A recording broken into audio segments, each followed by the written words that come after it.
La investigación es uno de los retos de universidades y docentes. Recibir un premio por esta labor investigadora es un reconocimiento, pero también un aliciente. Hoy vamos a hablar de ello con 3 profesores de la Facultad de Ciencias Económicas y Empresariales de esta universidad que han recibido en este mes de junio premios a sus trabajos. Primero vamos a contar con la participación de Ana Isabel Segovia, es profesora del Departamento de Economía de la Empresa y Contabilidad de la UNED. Es coautora del trabajo titulado Grupos de Sociedades y Responsabilidad Penal, una anomalía en el proceso decisional, que ha recibido el premio Reina María Cristina en la modalidad de Economía. La responsabilidad penal de las personas jurídicas es un aspecto novedoso, complejo, cuya regulación a nivel europeo es muy reciente. Hablamos con ella.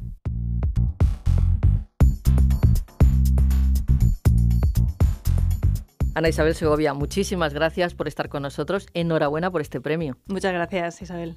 Bueno, vamos a hablar de las características del premio porque yo creo que es importante conocer cómo se concede y a quién y con qué objetivos. El Real Colegio Universitario María Cristina es un centro realmente de gran prestigio que está adscrito a la Universidad Complutense de Madrid y que cuenta con más de 120 años de experiencia universitaria. La verdad es que yo estoy muy agradecida y satisfecha con este premio porque guardo de este centro un grato recuerdo, puesto que yo cursé mis primeros años de licenciatura allí hace ya unos cuantos años. Bueno, el centro siempre ha estado volcado en la docencia, pero también ha estado muy interesado en la investigación.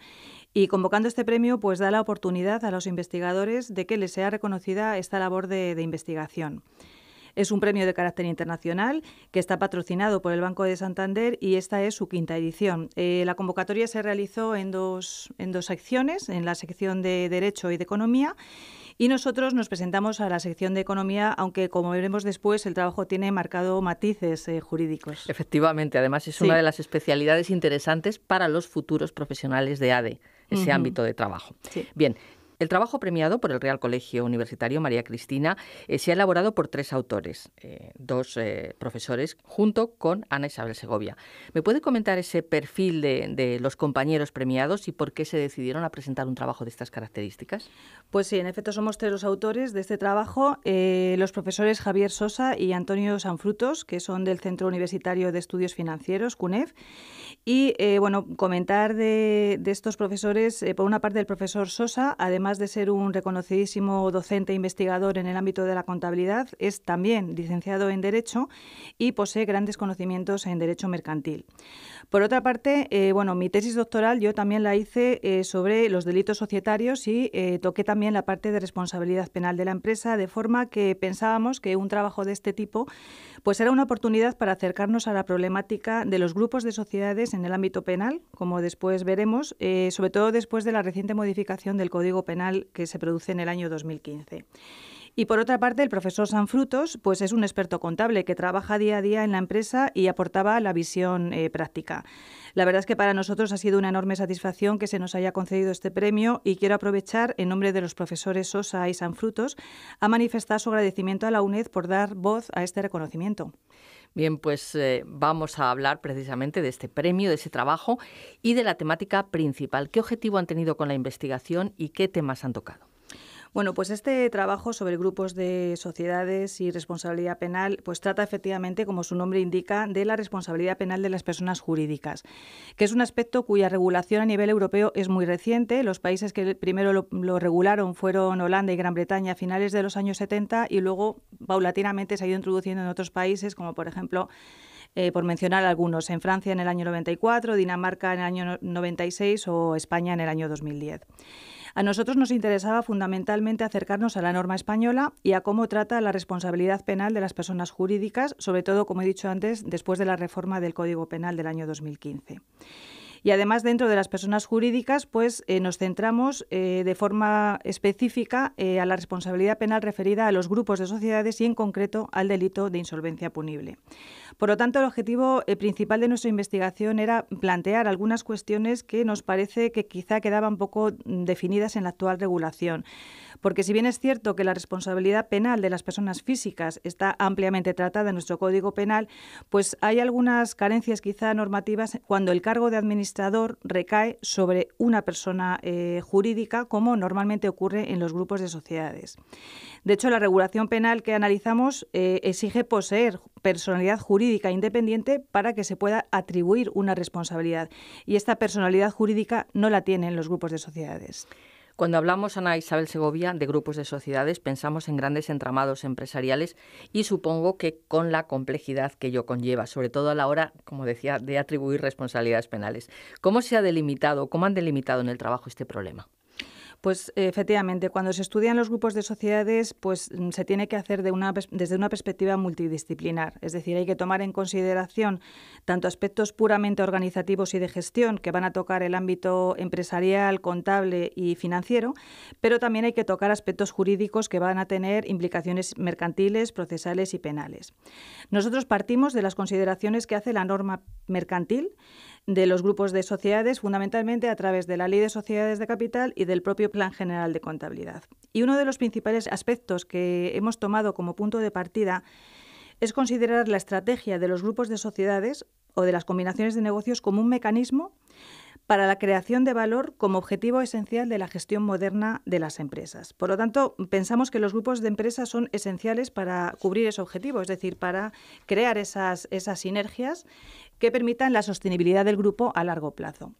Sin embargo, en este tipo de entramados empresariales, pues también se pueden presentar conflictos, porque estamos hablando de personas jurídicas que administran a otras personas jurídicas. Los grupos de sociedades, por otra parte, presentan la ventaja de que limitan la responsabilidad mercantil de la sociedad dominante, porque las sociedades dependientes mantienen su personalidad jurídica propia y van a responder autónomamente de sus deudas. Y en principio no se va a poder extender esa responsabilidad a la compañía matriz. Entonces, la sociedad dominante lo que hace es designar sus representantes en el órgano de gobierno de la compañía filial y el último objetivo debería ser lograr esas sinergias de las que he hablado antes, es decir, que el valor del negocio combinado sea superior a la suma de los valores de los negocios que se están combinando, ¿no?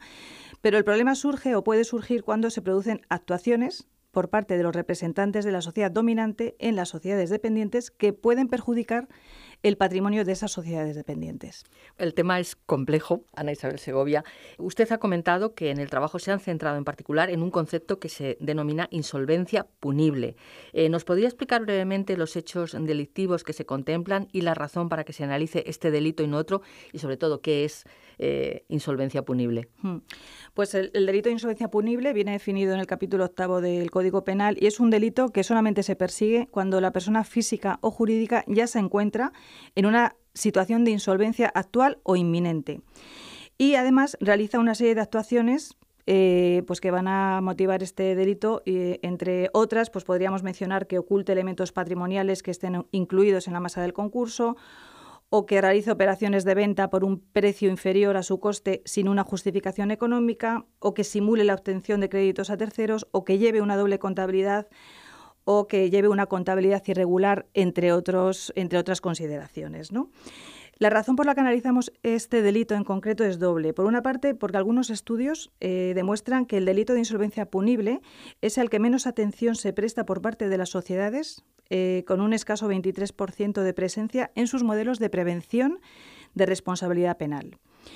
Y por otra parte, porque es un delito que por sus propias características, que he mencionado muy brevemente antes, pues contempla actos que difícilmente van a ser realizados por personas jurídicas, sino más bien por personas físicas que tienen a su cargo esa administración social, que es lo que ocurre precisamente con los grupos de sociedades, donde el cargo de administrador o las facultades de organización y control recae en una persona jurídica y la sociedad dominante, a través de sus representantes en los órganos de gestión de la dependiente, pues puede ejecutar decisiones que puedan llevar al desequilibrio patrimonial de la compañía participada. Estas decisiones pueden ser, por supuesto, meros errores de gestión, pero también podrían ser actuaciones de las que pudiera derivarse algún tipo de responsabilidad penal. El tema, como decíamos hace un momento, es de una cierta complejidad, pero ustedes lo abordan a partir de una serie de investigaciones que ya existen sobre este tema y otras cuestiones. ¿Cómo se aborda en concreto el trabajo?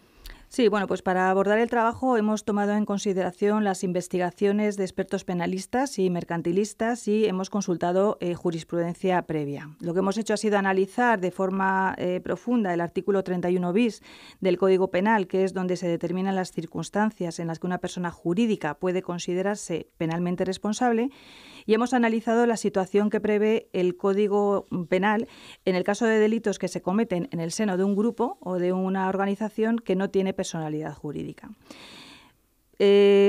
Por entenderlo un poco más sencillamente, la pregunta que nos hacemos es ¿quién es responsable? ¿La empresa, es decir, la persona jurídica, o es el representante legal que actúa como persona física?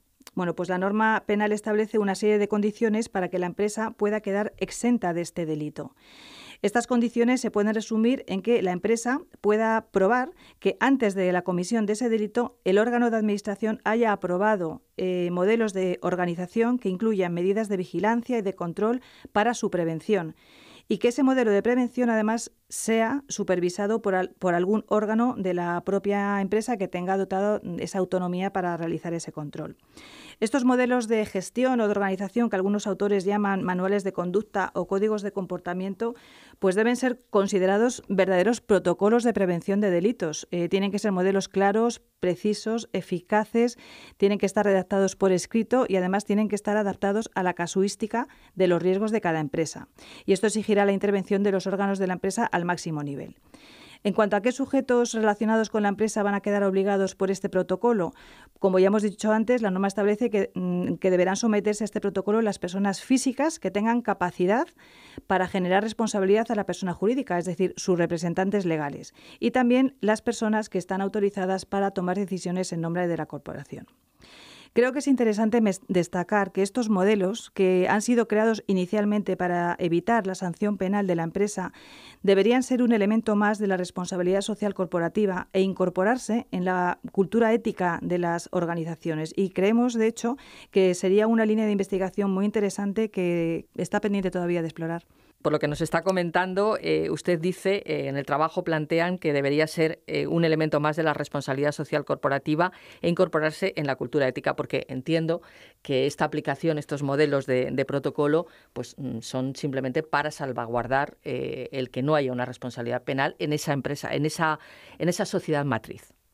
Sí, efectivamente. En los últimos años se están desarrollando, incluso hay empresas especializadas en desarrollar estos modelos, estos protocolos de prevención, pero nosotros lo que también queremos poner de manifiesto es que esos protocolos de actuación no solamente deben ser elaborados por la empresa, pues un poco para cubrir esa posible responsabilidad penal que pueda tener, sino que deben ser modelos que se incorporen dentro de la propia cultura empresarial y cultura ética de la empresa y dentro de su propia responsabilidad corporativa. Creemos que esto es un aspecto muy, muy interesante y que puede producir futuras investigaciones realmente interesantes en el futuro.